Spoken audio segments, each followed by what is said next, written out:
is Peter Wakeles-Crime. I'm Naragu and a health educator here in the Aboriginal and Torres Strait Islander project at Thorn Harbour Health.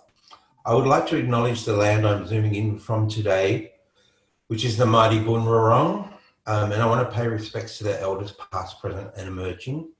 I also want to extend that acknowledgement out to all the countries you find yourself on and acknowledge any Aboriginal and Torres Strait Islander people that might be watching this recording. And just remind people that sovereignty was never ceded. The yarning panel today, I have Charmaine Clark and Damien Bell, who are Aboriginal and part of the LGBTIQ community, and they live on their traditional countries. For Damien and Charmaine, this is the land of the Gunditjmara people in Western Victoria. I want to welcome you both today to the yarning panel, and firstly I'll get each of you to introduce yourselves, your mob, your roles, and where are you zooming in from. Do you, and just think about the question, do you identify with one of the letters of the LGBTIQA plus community? Who'd like to go first? Do you want to start, Charmaine? I think the younger one should go first, Damien. Oh. I was going to say the other gender should go first. No. The younger one. All right, go on, Damien. Yep. No, my name is Damien Bell. I'm a Gunditjmara. I live in Cape Bridgewater. I work out of Hayward. My work role is the CEO of the Gunditjmara Traditional Owners Aboriginal Corporation. We look after the native title rights and interests and cultural heritage of the Gunditjmara people. More recently, you would have heard about us with the Budge Bim World Heritage listing, which was very deadly. And I'm a big G and supportive of every letter in the alphabet. Too deadly. Yep. And this is my auntie Charmaine. Yeah. My birthday's actually on the 28th of this month, so turned 54. So, yeah, my name's Charmaine Clark, Gunditjmara woman. Both sides of my family. My father, I'm actually on my father's country. I'm in Warrnambool, on the beautiful country in the beautiful coastal town of Warrnambool. I work at the Gunditjmara Aboriginal Cooperative based here in Warrnambool, and I work as an Indigenous family violence researcher, so researching family violence, got a background in mental health and such things, and it's something I'm really passionate about as well. I came out when I was 12 at high school, and I identify with the beautiful big L lesbian. Been out and proud since then. Charmaine, it's really nice. Thanks a lot for the introductions. And look, I'm really interested. I called this sort of queer on country because I was thinking about my own experience, and I don't live on country. You know, Naragu country is a high country, and I find myself on the lands of the Boon Wurrung and Wurundjeri people. And a lot of Aboriginal and Torres Strait Islander mob moved to cities to come out, and but I've never actually lived on my country. You are living and working on your traditional homelands, and in both in cultural roles, really, and that really interests me. Can you expand on this? Did you ever leave country and come back, or have you never left? You know, so a bit more. I'll respond first this time. Yep. I actually stolen generation, so I grew up in Ballarat. Excuse me. So I was taken there. Taken off my parents when I was 2.5, and then moved to Ballarat to the institutions there. So I grew up there until I was about 15. At 15 years of age, as I said before, I actually came out when I was 12 in Ballarat at high school. And then when I was, and being raised without any real contact with my Indigenous community and my family and such, I actually moved to Melbourne because that's where the biggest, largest Indigenous population that I knew existed, and also a really robust, fantastic, vibrant gay and lesbian, QIT, that particular community as well for me to actually find myself. It was a journey of self-discovery on a whole range of levels, not just culturally, but also as my human self, as a sexual being, as a, coming out as my sexual identity. And it was a massive, it had its challenges, but at the same time, it was remarkable. It's like I just didn't realise this whole world existed for me as well. I did, though, culturally have some challenges around, here I was going, I'm Aboriginal, but I'm also a lesbian. It wasn't always received as those two things being equated with each other. So I had a few weird looks and sometimes a bit of a pushback as well. But when I found the Indigenous communities, also the LGBTQI community there in Melbourne, and that's when I finally found my people, so to speak, culturally. So that gave me a lot of sense of self-worth, self-discovery, that it's also, these two things do not eliminate each other, that you can actually be an Indigenous person and also be a member of the LGBTQI community and be just as cultural as any other person in the community. It was a challenge though. I mean, I did have some pushback, some pretty negative pushback, but I also had met my community, and that was really essential for my well-being and my sense of, who I was, and helped me get through some of those challenges. So when I actually eventually came back to my actual culture and to my actual country at the age of 17, I'd already met and actually, had those experiences of combining the two, knowing that they reside quite healthily and strongly within myself. But when I actually came out then to my community in back home on country, it was less of an ordeal, and I actually found the words and the language for that. Yes. Excellent, man. I have I guess I have adoption in my story. So, coming back to culture later is a story I relate to as well, Yeah. But, Yeah, some challenges there, hey, brother? All right. What about you, Damien? Yeah. Oh, well, born in Hayward, brought up Gunditjmara, and then 18 went to Melbourne. Wonderful. Well, I was in Portland, going to school in Portland. You'd be running the school disco, but only you get ripped for only playing Madonna records and all that kind of stuff. And there was no reason to question why. Just play more. But getting to Melbourne is always an awakening, and you find your people, as Charmaine talked about, and you go along. How would you say? It wasn't difficult, but it was really guarded for a while for where I was working and all that kind of stuff. Because I never told my mother I was gay until I was 27. I didn't really worry about everyone else because that was my business and all that kind of stuff. But when it came that time to let my mother know, it was good. It was strange because she just said, "Oh well, look, I love you the most. I've got 8 brothers and sisters," and she just yeah, you're the best. I said, "Oh, sweet." So when I told my other brothers and sisters, they said, "Yeah, she says that to all of us." So that's how good that is. Yes. But from then, I remember the crew that was down there. There was Charmaine. There was all the Out Black mobs. When Out Black sort of started, it was still just sort of men mainly and performers, our drag artists, and the lesbian crew were there. But when we'd have a night out down at the Morning Star, or where else, at the Glass House, if we're all out or in the Glass House, that's when things got scary. Behave. You start on me. But it was so good to have the community, and then also elders, the few elders that we had, like Uncle Albert and Uncle Lloydie, they looked after everyone. Yeah. And even just talking about when we come home, I come home about the age of 22 to work at one of our organisations, and it was pretty tough. Not just with a little old town like Hayward, but just with the work and the community pressure and all that kind of stuff. And I remember one day, my brother, he come around, he said, "Oh, I've got a visitor for you." And it was Uncle Lloyd. He said, "Oh, darling, I've just come in to check on you.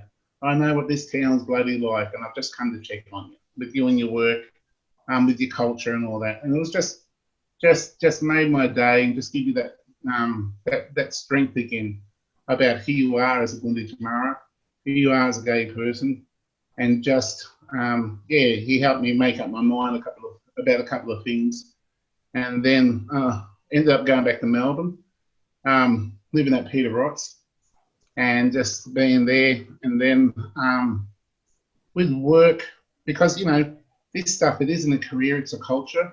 Yeah. And we're so lucky to be able to work for our people, to have that privilege, to see all the achievements. Those times when they drive us, they test us out and all that kind of stuff. Yes.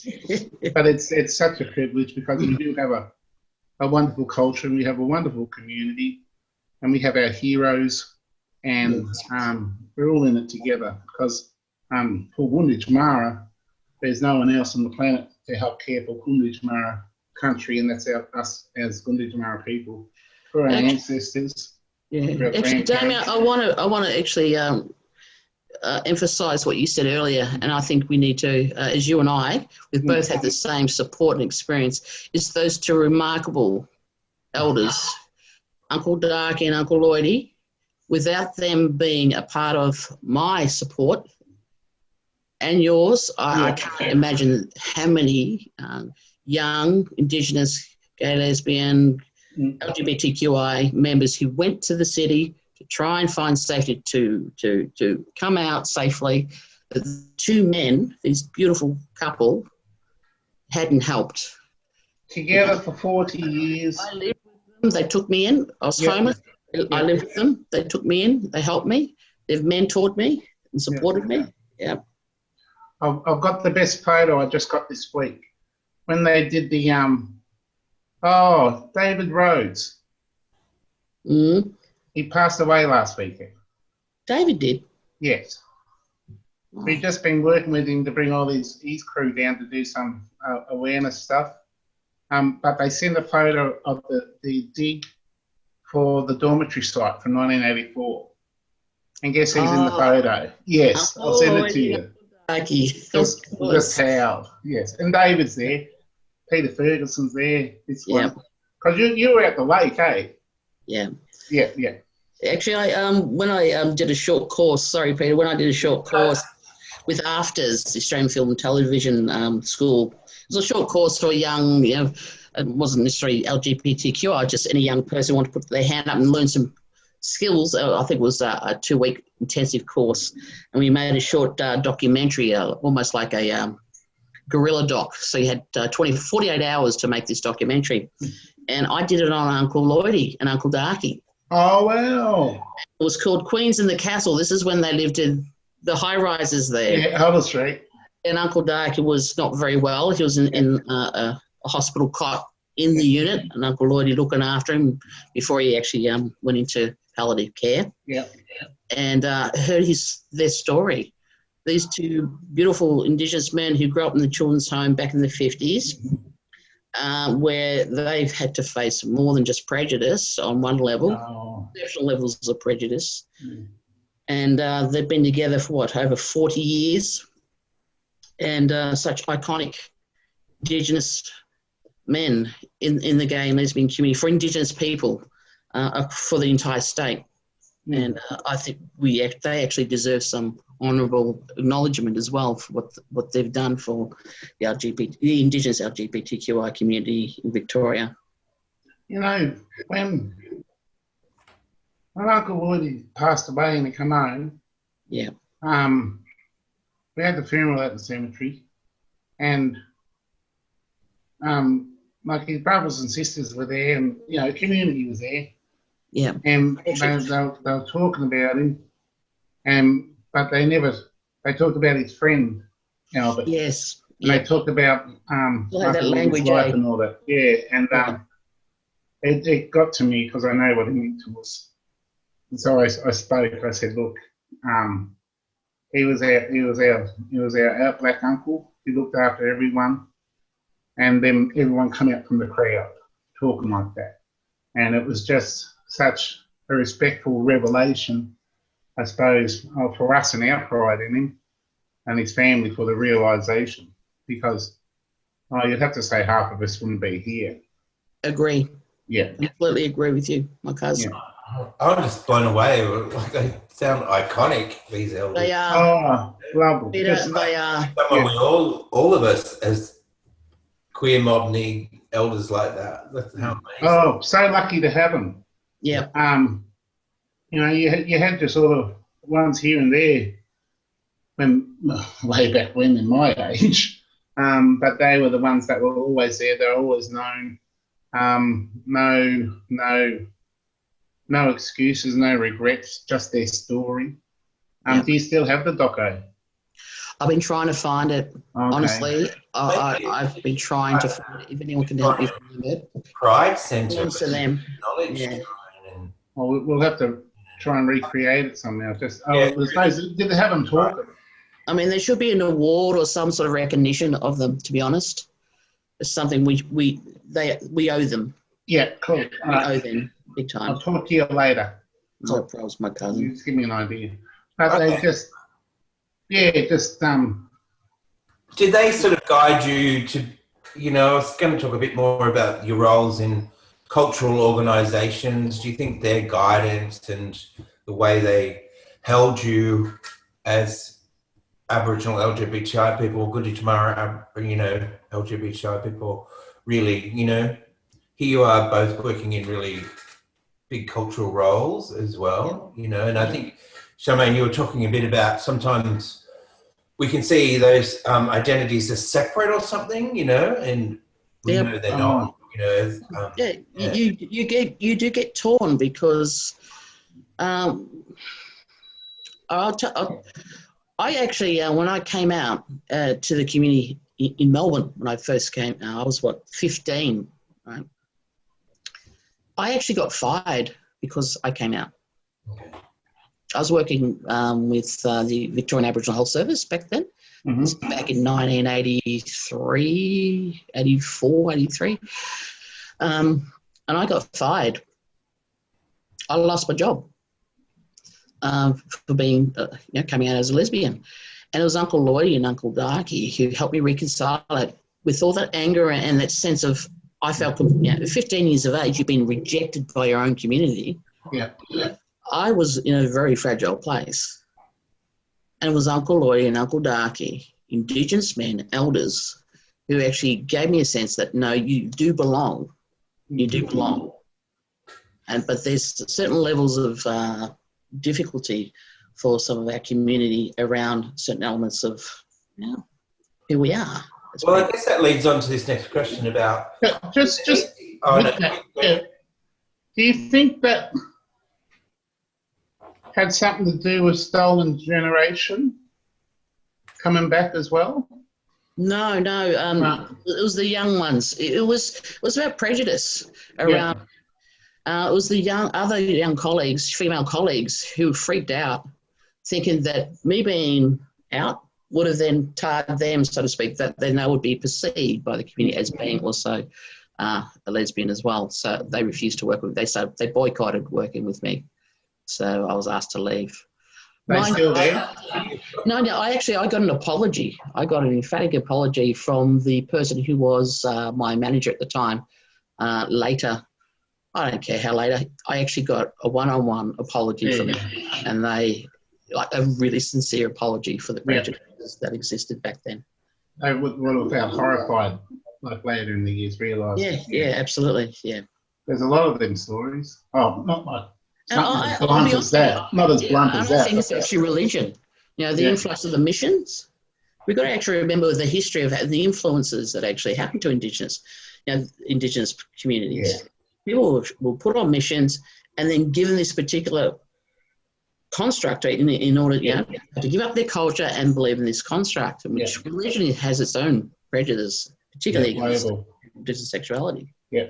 Yeah, we've explored that a bit in other panels and it comes up. It's just part of, our history as well, the mission and churches and religions and all the things that are imposed on us as part of colonisation. Leading on from that, Damien, is it easy to be LGBTI and living on country? I guess, things have changed over time as well. And what are some of the benefits and what are some of the downsides, I remember a couple of years ago, there was a like I've been home 20 years, I've been home again this time 20 years. And I suppose one of the things that I classify myself as a worker, we've got work to do. We've got to keep that dirt floor clean. We've got to do that. So when I remember a couple of years ago, it was before one of the state elections, and there was a queer mob get together over in Warrnambool. And I thought, oh yeah, I'll go over there and have a look what's around, but see what they're doing politically, because there was a thing coming up. What do you call them? It was a fundraising event. I think for the Greens, and I want Charmaine to talk about her experiences, because Charmaine's always been the pretty cool one of the Gunditj Mara, even though I'm 2 foot taller. She's pretty cool, and she would run for the Australian Senate. She did this, she done that. Just an amazing path. Or in our language, path is darn. So you're on your darn. Because so if I hear another, darn. If I hear another person say I'm on my journey, oh no. When I crossed there, and like there's all white fellas and all that kind of stuff, and we're sitting there, and then they had the next week they had a barbecue and all that, so I went to that, and then we're sitting there, everything's fine, and then someone made a joke about Framlingham, and I said, oh, hang on, my grandmother was born at Framlingham, and they would, so just sort of, you'd be looking for your queer community. But like the rest of the world, there's a bit of racism in there that puts you off. Down here, it's, I suppose, when they talk about, when they talk about a transient mob, you can sort of say it's a fluid mob, because I suppose we've been alive enough to see people come and go. And live here and not live here and all that kind of stuff. But I think, not being in Melbourne anymore, you lost a bit of that community. But through, I suppose, through the Out Black network when it was going, and plus you're mobbing your mates. And then with what's been down now with Koori Pride Victoria, it's bringing people back together. Down here, like I live out in the bush, there's nothing around. I come into town for work, and I suppose it's all been magnified with COVID. Everyone's had to keep to themselves and all that kind of stuff. So, but here, doing my work, I suppose for a while there's no one else around. But just this week, I was with Jimmy today. He come down for work. Brian's coming down Thursday for work. We're doing this now. So for a good couple of months of not doing nothing, here we are in the 1 week, and it's topped up my big G in a work way, because it's other First People, people from the queer community, and they're here, they're working for their organisations. And I thought about community development. It's all about country, supporting First Nation communities. And yeah, it's really topped me up. I'll be right for Christmas now. Yeah. But it's all I do is me and do my work and uphold my community and my country, my culture. And like I said, it's a privilege doing that. And just so lucky to be in the position that I have, being who I am as a gay person and being a Gunditj Mara. Double G. GG. GG. I'll need it. I'll need my first tattoo. It's just, but no one Charmaine's just over in Warrnambool. Knowing that she's there every now and again, like that graduation, that time when you see you around. The breast screening shawl. Yeah, that was really good to see that. Yes, that's what that is. Yeah. Yeah, it's the Warrnambool one. Yeah. Rebecca Clayton designed it. Yeah. Yeah, but just seeing, not only seeing our mob, but seeing a queer mob doing things is pretty brilliant. Yeah, it's amazing. And for the sort of hassles and the frustrations we went through, it's nice to look after the young ones coming. Absolutely, and be That's role absolutely models amazing. too. Yeah. How do you nurture the young ones? How do you, you know? You get them off the tip first. Well, Nah. actually, no. Actually, when I came out and stuff and reconnected with my family, particularly my mum, this is a conversation my mum actually had with me about me being a lesbian. Mhm. Number one, she said to me, she outed me. I didn't come out to her. She actually outed Oh, me wow. in the comments. She said, Dort, I know you're lesbian. And I lied. I went, no, I'm not. She said, yes, you are. Yes, you are. I was 14, still in my school uniform. Yeah. Till eventually I went, okay, Mum, yes. And she said it was fine. Yeah. She said, no, it's fine. Yeah. It's women's business. And she said, if you know, it's a phase potentially, and maybe it's not. My mum it didn't bother her one bit. It wasn't about it. It was about me, the person. This is a facet of me. She wanted me to be happy. She also wanted me to be safe. She knew that being gay or lesbian could be a dangerous thing for me. Yes. Indigenous woman and lesbian could be a double jeopardy as well. She was more concerned about that than the fact that I was attracted to my own gender. Nah, she even, I know she's passed, so forgive me, Mum, but Mum even told me about her own experiences as well. I went, yes, tell me more, Mum, tell me more. Can I do this once? True. So yeah, Mum, if I was going to describe Mum's sexuality, my Mum was bisexual. She told me so. And yeah, it's natural, as far as Mum said. She did not make it a religious thing. My mum never got hoodwinked by the religious narrative at all. To her, it was being a human being. And being a human being at that. Yeah. Oh, look, I think that just these conversations are going to be amazing for people to listen to. I'm really, I don't know, I feel really uplifted. I was going to ask what your advice to young LGBTI mob are in the community. If people are watching this and tune in and see it on the Thorn Harbour, see this yarn, what would you say now? I know where there's a different generation and different, we've seen queer be a derogative word in our time to being something that I've even reclaimed, because I've been given some sort of permission by the youngies, to just take that word back. And I'm always driven by activism myself, but that word is used a lot in the younger generation. I'd just use it, and not being disrespectful, but sometimes I can't keep up with the alphabet.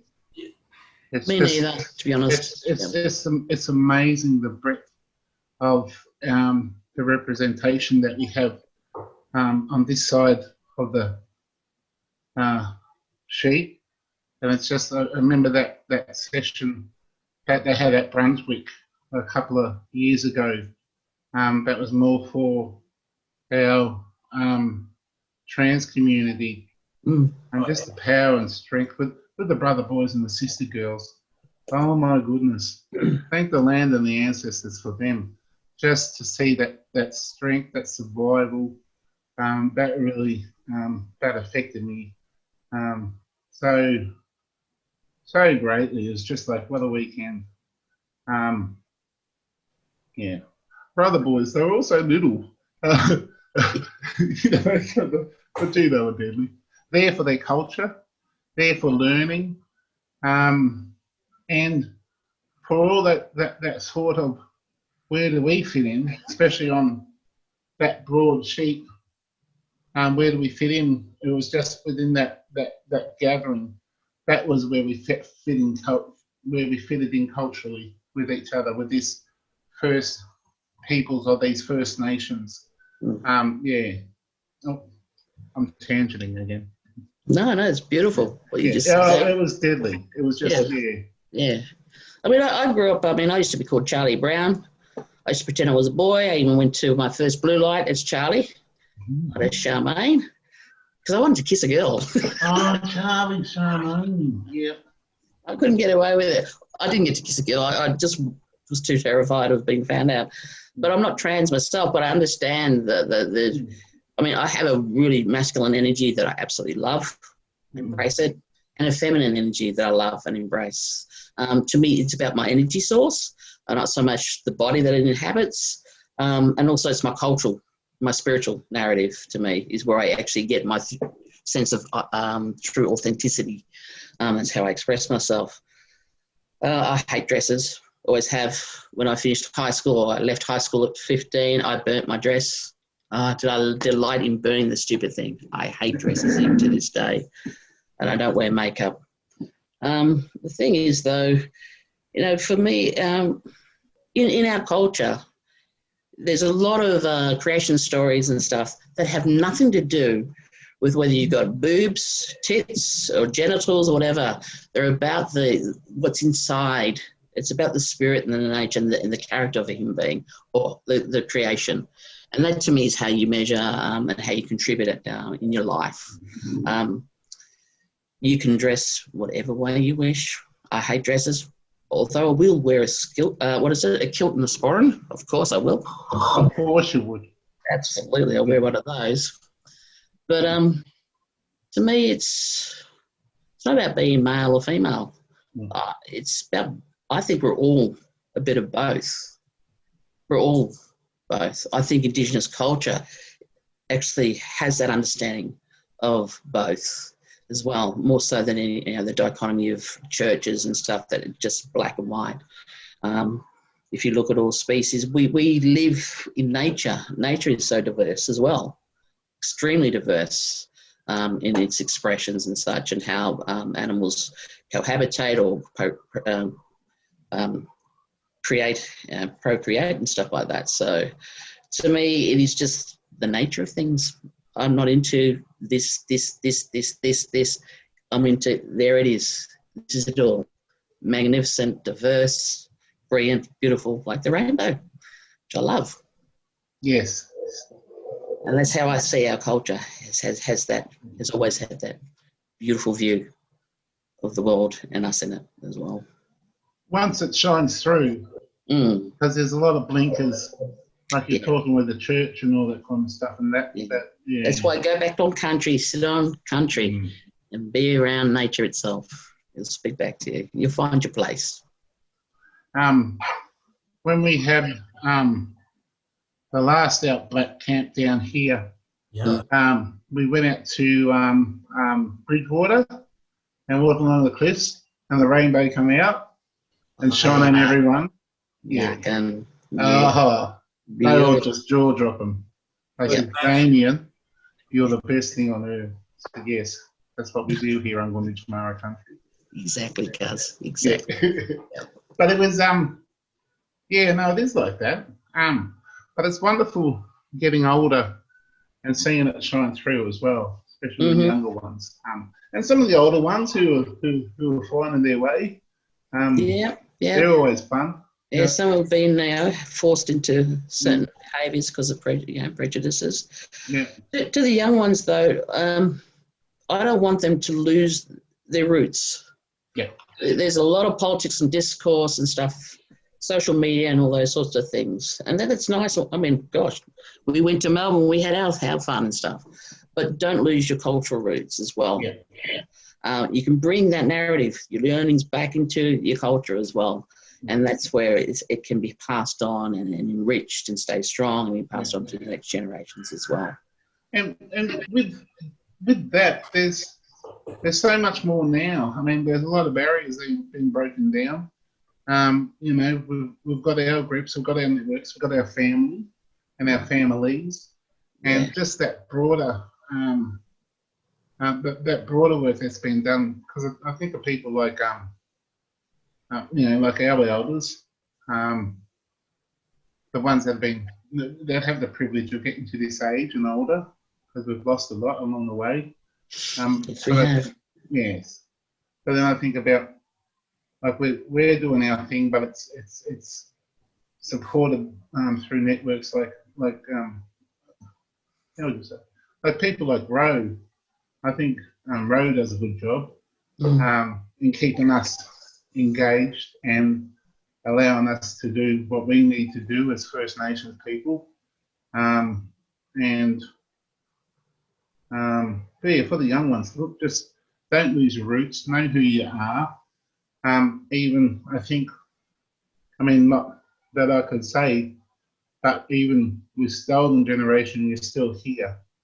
Yeah. Someone always knows, and someone always comes home, and we're here. And just, I know with being in the job I've got, we got a lot of people who were stolen, and a lot of people who grew up away from here because their grandparents chose a different way to survive the racism, the way the world was and still is. And when they come home, it's look, all we have is Gunditjmara country and the culture from that. As long as we have that and we respect that and care for it. I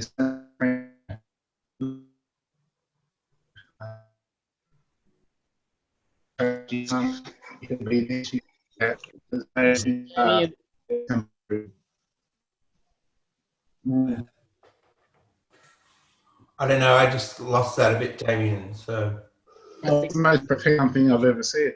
There we go. it was the most. No, just saying.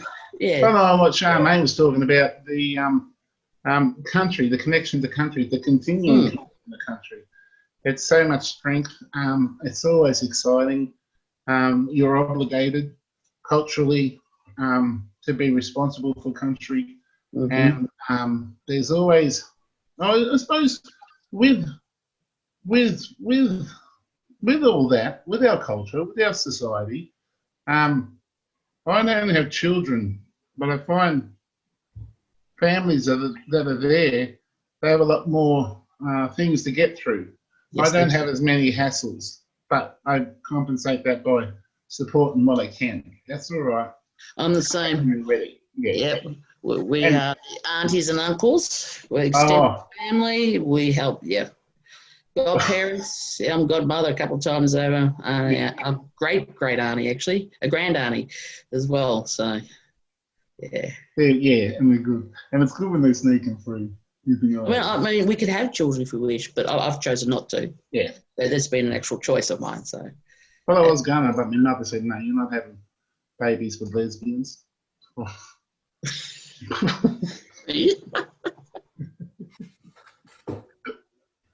Well, no, that wasn't my final choice, of course.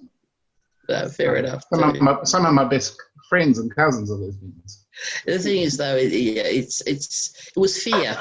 They'll taught to fear us. They'll taught to human Strange sexuality. ones. To fear human sexuality. Yeah. That's what they were taught to fear. That's the church for you. Yeah. But it's changed a lot since those days. Thank God. Okay, we might wrap this up. It used to be amazing, and I've gotten so much out of this. I don't know if you'll ever know what how powerful your spirits are. And so, is there any final things you want to say to the audience, or it's about being cultural beings, Yes. You can balance it. You don't have to choose between. You are you. All your parts, all your facets, your cultural self. That's something that goes millennial. And country is millennial. As we are in the beginning and middle and the end of our biological lives, that's our journey as well. And our human sexuality does not diminish. It does not do anything. If anything, it's just a wonderful, beautiful aspect of who we are. I love being a lesbian. I love being an Indigenous lesbian. I love who I am, and I've never regretted it. I don't regret it. I don't feel any shame about it whatsoever. Well, I hope a lot of young people, Damien, did you want to say? I just hope a lot of mob who maybe can think about, going back to country, doing cultural roles and, being out. Oh, look, you've got work to do. You got all the pressures from the world from being part of the queer mob. You got all that coming down on you. You got this and you got that. But you are a First Nations person. Absolutely. You have country to look after, and whatever you can, you need to look after country. You might have old bigoted aunties and uncles and all that kind of stuff and this and that, but you've got work to do on country. You need to find it out. You need to be an activist like old Auntie Charmaine there. You need to be a worker like me. And most importantly, you need to have art. We have the most amazing art and culture, the oldest art and culture in the world. And we have artists like poor old Uncle Peter down there. Look behind me, this art. This is created by our grandfathers. It's a representation of Woolwich people. We dated the eruption of Budge Bin at 37,000 years old last year.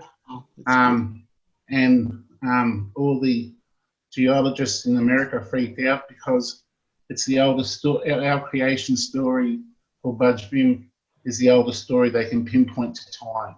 That's how immense it is. That's in that linear time frame, which means something. But all of it is country, it's culture. Do your best, be respectful, learn. Just don't stop learning. But yes, do that work. Do the work. All right, we might leave it there. Thanks so much for joining me. It's been a real absolute pleasure, you two.